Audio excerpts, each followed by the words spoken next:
Class के कुछ syllabus की जानकारी आप लोग को बता दें। और सबसे पहले हम लोग जानेंगे कि 10th क्लास की तैयारी के लिए सबसे सही रणनीति क्या होती है। ठीक है, तो हम जानना चाहेंगे कि जो ये मेरा सिलेबस लिखा हुआ है, इस सिलेबस ये दर्शाता है कि अगर ये पैटर्न फॉलो आप करते हैं अपने आने वाले एग्ज़ाम बोर्ड के, तो ये आपको बेनिफिट पहुंचाता है। तो सबसे पहले हम लोग जानेंगे कि इसमें class 10th syllabus BSCB exam pattern 2025 की सही रणनीति क्या होने वाला है, तो इसके बारे में हम जानकारी लेंगे। तो सबसे पहले हम लोग जानेंगे कि ये यहाँ ऑब्जेक्टिव क्वेश्चन, शॉर्ट क्वेश्चन और लॉन्ग क्वेश्चन, ये 3 फॉर्मेट बनाया गया है एग्ज़ाम के पॉइंट ऑफ व्यू को देखते हुए। तो हम लोग जानेंगे कि ऑब्जेक्टिव के पोर्शन में क्या पूछते हैं क्वेश्चन।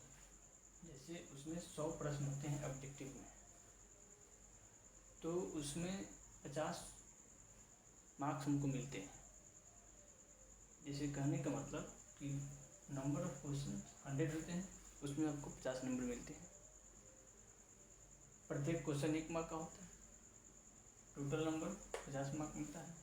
ठीक उसी तरह से शॉर्ट क्वेश्चन से देखा जाए तो इसमें आपको 30 नंबर यानी 30 नंबर की एग्ज़ाम होती है।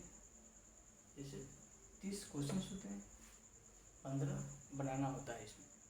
तो इसमें प्रत्येक क्वेश्चन 2 नंबर की होती है, जो आपको 30 नंबर देकर जाती है।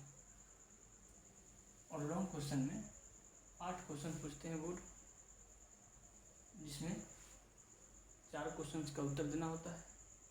प्रत्येक क्वेश्चन 5 नंबर का होता है। टोटल नंबर इसमें 20 मिलते हैं।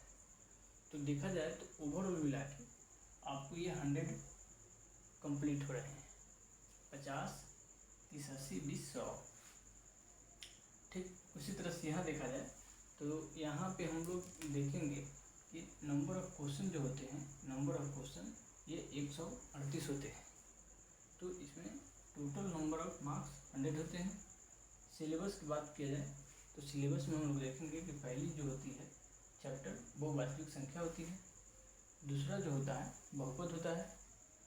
ठीक उसी तरह से तीसरा जो होता है 2 चर वाले रैखिक समीकरण होते हैं। चौथा का बात कर लिया जाए तो द्विघात समीकरण होते हैं। पांचवा का बात कर लिया जाए तो ये समांतर श्रेणी होते हैं, त्रिकोणमिति होते हैं, त्रिभुज होते हैं, निर्देशांक ज्यामितीय होते हैं, सांख्यिकी होते हैं, प्रायिकता होते हैं।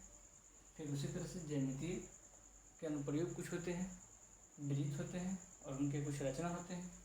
ठीक उसी तरह से वृत्त में संबंधित क्षेत्रफल जो है, पृष्ठ क्षेत्रफल एवं आयतन होते हैं।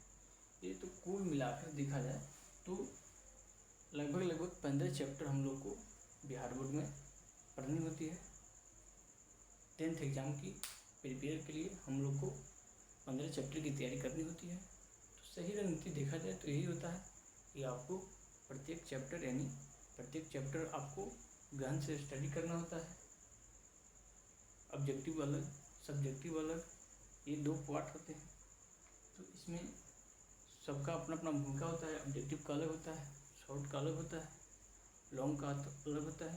तो इससे हमको जानकारी मिलता है कि अगर ये पैटर्न हम फॉलो करते हैं तो हमको कोई एग्ज़ाम में प्रिपेयर के लिए, स्टडी के लिए, अच्छे नंबर लाने के लिए कोई हमको प्रॉब्लम नहीं आने वाला है। तो ये सही रणनीति यही होती है। तब तक के लिए जय हिंद।